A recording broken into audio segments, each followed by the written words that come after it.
श्री केशव प्रसाद मौर्य जी, हमारे भारत सरकार में मंत्री पांडे जी, भाई सुनील ओझा जी जो सह प्रभारी हैं। मेरा ये सौभाग्य है कि मुझे और आज संगठन की दृष्टि से एक बैठकों की श्रृंखला के साथ साथ आज इस क्षेत्रीय कार्यालय का भी श्री गणेश करने का मौका मिला है। मैं वहाँ के भी कार्यकर्ताओं का अभिनंदन करता हूँ। स्वागत जयंती मनाई, उनका भी जन्म स्थान यही है। ऐसे काशी विश्वनाथ की धरती को मैं अपनी ओर से नमन करता हूँ। और तो उन्होंने एक इच्छा जाहिर की थी और एक लक्ष्य भी हमको दिया। इच्छा ये जाहिर की थी कि देखो मैं संगठन का आदमी हूँ, प्रधानमंत्री बन गया हूँ, पार्टी आप सबने चलानी है, पार्टी को आपने बढ़ाना है। मैं लंबे समय तक संगठन मंत्री रहा, प्रदेश का रहा, क्षेत्र का रहा, देश का रहा। कोई ऐसा जिला नहीं था जहां नहीं घूमा, प्रवास नहीं किया। हमारी पार्टी के संगठन 2 कमरों से चला करते थे, 2 कमरों से। आज पार्टी का विस्तार हुआ है। भारत में सबसे अधिक सीटें लेकर के भारतीय जनता पार्टी की अपनी ताकत पर सरकार बनी है। पार्टी को आगे बढ़ाना है, इसलिए सभी जिलों में हमारा भव्य कार्यालय होना चाहिए और कार्यकर्ताओं को काम करने की व्यवस्था होनी चाहिए।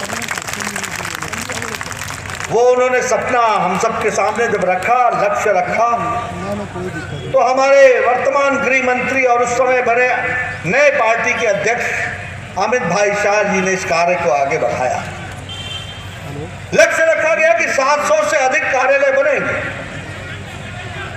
और आज मुझे खुशी है कि देश में लगभग 400 कार्यालय बन गए हैं और केंद्रीय कार्यालय भी बन करके हम लोगों के लिए समर्पित हुआ।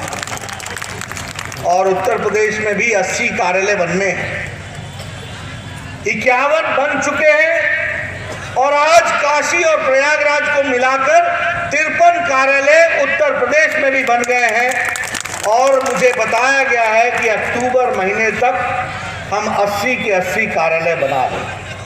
मैं यहाँ के इकाई को, उत्तर प्रदेश की इकाई को बधाई देना चाहता हूँ, जिन्होंने ये भव्य कार्यालय बनाकर कार्यकर्ताओं के लिए समर्पित किया है। और ये कार्यालय कार्यकर्ताओं के विकास के लिए एक माध्यम बनेंगे, इसके लिए मैं आपको शुभकामनाएं देता हूँ।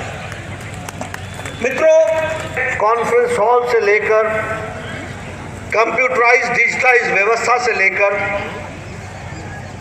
ई लाइब्रेरी से लेकर वीडियो कॉन्फ्रेंसिंग की फैसिलिटी से लेकर ये सभी जो हमारे डिजिटल दुनिया की आवश्यकताएं हैं, उन सारी चीज़ों से ये कार्यालय सुसज्जित है। मैं इसके लिए फिर से आयोजकों को बधाई देता हूं जिन्होंने इसको खड़ा किया। लेकिन मित्रों, ये हार्डवेयर है, इसमें हमको जो सॉफ्टवेयर डालना है वो है हमारा कार्यकर्ता। इसलिए अगर उत्तम कोटि का कार्यालय है तो वो उत्तम कोटि के संस्कार देने का भी कार्यालय एक माध्यम होता है, इसको हमको समझना चाहिए। और इसीलिए इस कार्यालय का सदुपयोग करते हुए हमारा कार्यकर्ता मॉडर्न चीज़ों से सुसज्जित होकर, नई जानकारियों से सुसज्जित होकर समाज को दृष्टि देगा, दिशा देगा और समाज को आगे बढ़ाने के लिए अपने साथ आत्मसात करके चलेगा, ये मेरा विश्वास है। मित्रों, मैं कई बार इस बात को कहता हूँ, यहाँ भी कहूँगा कि संगठन चलाने के लिए कार्यकर्ता चाहिए होता है, कोष चाहिए होता है, कार्यकारिणी चाहिए होती है, कार्यक्रम चाहिए होता है और कार्यालय चाहिए होता है। यह कार्यालय आगे चल करके व्यवस्थित रूप से कार्यकर्ताओं के निर्माण में और संस्कार में योगदान करेगा, यह हमारे लिए एक अच्छी बात है। मैं दूसरी बात कहता हूं कि जिन लोगों को भी भारतीय जनता पार्टी में आने का मौका मिला, कईयों को सवेर में मिला, कईयों को देर से मिला, लेकिन जिसको भी इसमें काम करने का मौका मिला है, मैं उनको बहुत ही भाग्यशाली और खुशनसीब मानता हूं, क्योंकि देश को परिवर्तन करने में और परम वैभव ले जाने में माध्यम बना है तो वो भारतीय जनता पार्टी है। इस बात को समझना चाहिए। और फिर मैं कहने के लिए नहीं कह रहा हूं, आप देखिए भारत में सारी राष्ट्रीय पार्टी रीजनल पार्टियां बन गई और भारत में इंडियन नेशनल कांग्रेस की पार्टी को मिला करके सारी पार्टियां परिवार की पार्टियां बन गई। सारी पार्टियां परिवार की पार्टियां बन गई। ये भारतीय जनता पार्टी है जहां पार्टी ही परिवार बन गया, बड़ा परिवार बन गया। ये हमको समझना चाहिए। ये सब आगे किसको मिलता है? We never saw downfall, we always saw growth। हमने कभी नीचे लड़ते नहीं देखा, हम कभी पीछे मुड़ते हुए नहीं देखे। आप चाहे जनसंघ के दिन उठा लीजिए, चाहे आप भारतीय जनता पार्टी की बात उठा लीजिए, इसका इवोल्यूशन, इसका ग्रोथ, इसके डेवलपमेंट ये हमेशा आगे अग्रसर होता चला गया। समाज के लोग हमारे साथ जुड़ते चले गए, उनके साथ हम काम करते हुए आगे बढ़ते थे। लेकिन पार्टी ने कभी डिप नहीं देखा, हमेशा उत्थान ही देखा। और अगर मुसीबतें आई तो उसको भी आपदा को अवसर में लेने की दृष्टि से, अगर हमारे यहाँ कोई कष्ट भी आया तो उसको भी हमने अवसर में बदल डाला और आगे चल करके भारतीय जनता पार्टी फिर से खड़ी हुई है, ये हमको मालूम है। इसलिए ये बड़ा साइंटिफिक ग्रोथ है। मुझे याद है, मैं कई बार राइट, इस बात को हमको समझना चाहिए। आज मुझे वो मिलते हैं तो मैं उनसे पूछता हूँ, बोलो who is right, who is wrong. हमारे कॉमरेड साथी हमको बोलते थे, नड्डा तुमको मालूम नहीं है, रिवॉल्यूशन आएगा, रिवॉल्यूशन आएगा। मैंने कहा ये भारत की धरती है, ऋषि महात्माओं की धरती है, यहाँ इवोल्यूशन। हम यहाँ पर सत्ता की राजनीति के लिए नहीं है। सत्ता हमारा माध्यम है, साध्य है, साध्य नहीं है, साधन है। वो माध्यम हो सकता है लेकिन वो हमारा लक्ष्य नहीं है। लक्ष्य ये है कि सत्ता में आकर के भारत की तस्वीर बदलना, तकदीर बदलना, विकास की ओर आगे चलना, ये हमारा लक्ष्य। आपको याद होगा, हमसे 80 के दशक में लोग पूछा करते थे, what is your economic model. जैसे अर्थ के चैंपियन वही थे, इकोनॉमिक्स के चैंपियन वही थे। हम उनको बोला करते थे कि इंटीग्रल ह्यूमनिज्म, एकात्म मानववाद हमारा चिंतन है और एकात्म मानववाद से ही हम आगे बढ़ेंगे। वो बोलते थे एकात्म मानव क्या है? पेट पेट, भूख भूख। दास कैपिटल कहता था power comes from the barrel of the, Mao Tsetung कहते थे power comes from the barrel of the gun. तुम क्या बात करते हो? इस तरह की बात 80 के दशक में हमारे अच्छे पढ़े लिखे इंटेलेक्चुअल्स किया करते थे। और उस समय हमने कहा था, यानी हमारे पंडित दीनदयाल उपाध्याय जी ने कहा था, जो इसी उत्तर प्रदेश के धरती के लाल थे, उन्होंने एकात्म मानववाद रखा था और उन्होंने कहा था भूख अकेला नहीं होता। अगर भूख की शांति कर भी दी जाए, अगर मन की शांति नहीं होगी तो आदमी सुखी नहीं होगा। अगर मन की शांति भी हो गई और बुद्धि की शांति नहीं हुई तब भी आदमी सुखी नहीं होगा। अगर बुद्धि की शांति भी हो गई, अगर आत्मा की शांति नहीं हुई तब भी आदमी सुखी नहीं होगा। और जब समाज के अंदर पेट, बुद्धि, मन, आत्मा सबकी शांति होगी और सभी समाज के लोगों की शांति होगी, तभी समाज में शांति आएगी। इस बात को हमने कहा और तब हमारा लक्ष्य बना था अंत्योदय का। जब जनता पार्टी की सरकारें आई, बीजेपी की सरकार आई, उस समय जनता पार्टी की सरकार आई, हमारे मुख्यमंत्री बने, हर जगह अंत्योदय का काम शुरू हुआ। क्या था अंत्योदय? अंतिम आदमी का विकास, अंतिम पायदान पे खड़ा व्यक्ति का विकास। किसी भी सामाजिक वर्ग से हो, गरीब गरीब होता है, उसको विकास के लिए आगे लाना होता है। अंत्योदय को उन्होंने आगे बढ़ाया और वो अंत्योदय लेकर के हम आगे बढ़े। बाद में अटल जी की सरकार आई, हम लोगों ने उसको अंत्योदय को अंत्योदय अन्न योजना के रूप में आगे बढ़ाया। और जब मोदी जी आए तो उन्होंने उसको सरल करके नया जो हम लोगों को मंत्र के रूप में बताया, वो था सबका साथ, सबका विकास और सबका विश्वास। सबको अपने साथ समावेश कर लेना, सबका साथ। समाज का कोई वर्ग अपना पराया नहीं, सब अपने। सबका विकास, कोई एक का विकास नहीं, सबका विकास हो और सबका विश्वास पैदा किया है। और उसके कारण से फिर चाहे वो आयुष्मान भारत हो, फिर चाहे वो उज्ज्वला योजना हो, फिर चाहे वो उजाला योजना हो, फिर चाहे वो सौभाग्य योजना हो, फिर चाहे वो जनधन योजना हो, ये जितनी योजनाएं हैं ये भारत के आम नागरिक को मजबूती प्रदान करने वाला और उनके विकास करने वाली योजनाएं हैं। इसको हमको समझना चाहिए। बात करें प्रधानमंत्री किसान सम्मान निधि में सबसे आगे 100% इंप्लीमेंटेशन है तो वो उत्तर प्रदेश की धरती पर है, ये हमको समझना। और क्या है ये? किसानों को सम्मान देने का काम, किसानों को मुख्य धारा में लाने का काम।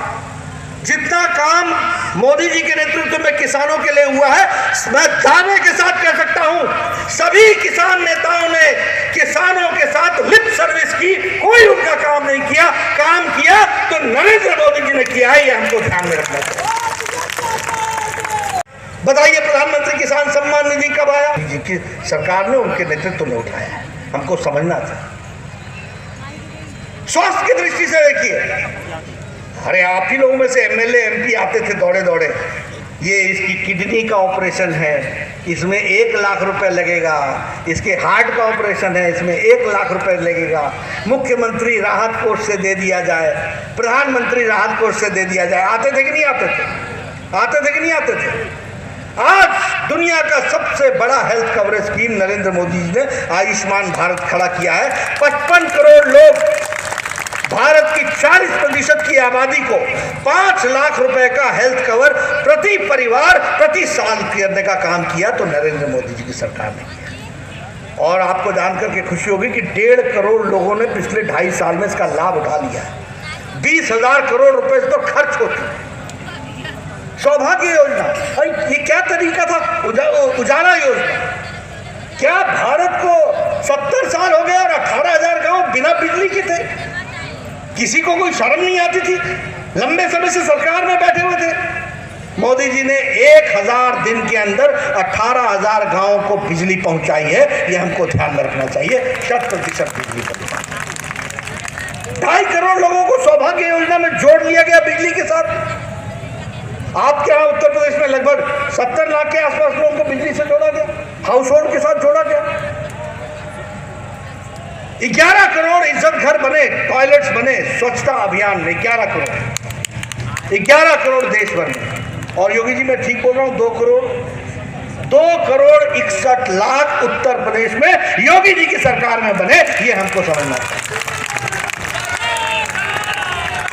अब देखिए, आप भूल गए महात्मा गांधी के बाद स्वच्छता की बात की तो नरेंद्र मोदी जी ने की और उसको एक आंदोलन के रूप में लिया, ये हमको। बाहर निकलती थी कि नहीं निकलती थी अपने दैनिक क्रम के लिए और इंतजार करती थी सूर्योदय और सूर्यास्त का।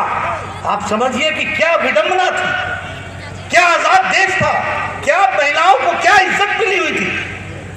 अगर वो सूर्यास्त और सूर्योदय का इंतजार करती थी अपने दैनिक नित्य क्रम से निवृत्त होने के लिए, तो ये भारत की तस्वीर थी। और मोदी जी ने 6 साल के अंदर 11 करोड़ इज्जत घर बना करके 11 करोड़ महिलाओं का सशक्तिकरण किया, ये हमको ध्यान में रखना चाहिए।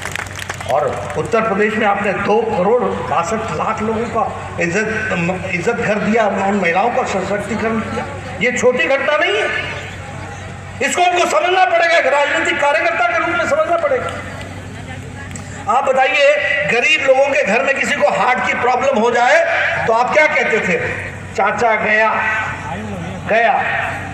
क्यों? क्योंकि इलाज की व्यवस्था नहीं। किसी को कैंसर हो जाए तो समझो गया, या वो गया या घर गया, दोनों से एक तो जाना ही था, या खेत गया। आज आयुष्मान भारत के तहत 5 लाख रुपए का हेल्थ कवर मिल रहा है। तो ये चीजें हमको समझनी होंगी कि विकास की दृष्टि से, और हम लोग राजनीति में सत्ता पर बैठने नहीं आए हैं, सत्ता का उपयोग करते हुए भारत को और भारत के समाज को परम वैभव की ओर ले जाने के लिए आए, ये हमको समझना चाहिए। मित्रों, जब मैं इसकी चर्चा करता हूँ, आप देखिए अभी ये पेंडेमिक आया, ये हमारे लिए पुराना था क्या और अमेरिका के लिए नया था क्या? यूरोप के लिए पुराना था क्या और हमारे लिए नया था क्या? नहीं, सबके लिए नया था, सबको मालूम नहीं था। और बताइए, यूरोप की स्वास्थ्य व्यवस्थाएं हमसे अच्छी थी कि नहीं थी? आप बताइए, अमेरिका की स्वास्थ्य व्यवस्थाएं हमसे अच्छी थी कि नहीं थी? लेकिन अमेरिका लड़खड़ा गया, यूरोप अपने आप में पेंडेमिक के सामने असहाय महसूस करने लगा। लेकिन मोदी जी के नेतृत्व में 130 करोड़ जनता को सही समय पर फैसला लेकर के लॉकडाउन लगा करके 130 करोड़ की जनता को बचाया। आज हमारे पास 2000 से ज्यादा डेडिकेटेड कोविड हॉस्पिटल है। आज हमारे पास 2500 से ज्यादा टेस्टिंग फैसिलिटी है। आज हमारे पास 11 लाख प्रतिदिन टेस्टिंग की कैपेसिटी है। आज हमारे पास 5 लाख प्रतिदिन पीपीई किट बनाने की ताकत है। आज हमारे पास साल के अंदर 3 लाख वेंटिलेटर बनाने की ताकत है। ये एक साल में मोदी जी ने खड़ा किया, ये हमको समझना चाहिए। और हमारी स्थिति क्या है? सबसे कम डेथ टॉल, सबसे अच्छी रिकवरी रेट, ये भारत में कोरोना का हो गया। अब आपने देखा होगा कि कोरोना से लड़ने का काम और प्रजातांत्रिक तरीके से सारी चीजों को किया गया, देश को साथ में जोड़ करके किया गया।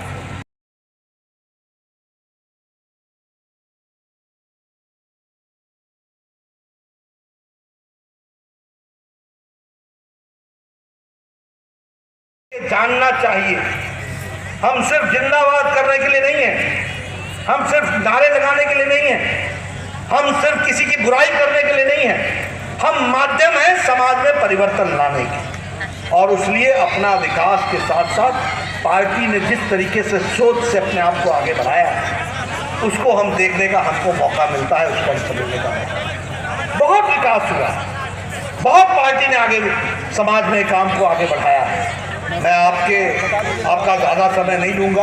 आप सब लोग बड़े लंबे समय से यहाँ पर इंतज़ार कर रहे थे। हमने भी कोशिश की कि हम समय पर आएँ और आपके साथ कार्यक्रम में शामिल। भारत के यशस्वी प्रधानमंत्री यहाँ का नेतृत्व करते हैं, उसको आप आगे हमेशा मजबूती प्रदान करेंगे। आपने मेरी बात सुनी, आपका बहुत बहुत धन्यवाद। जय भारत, जय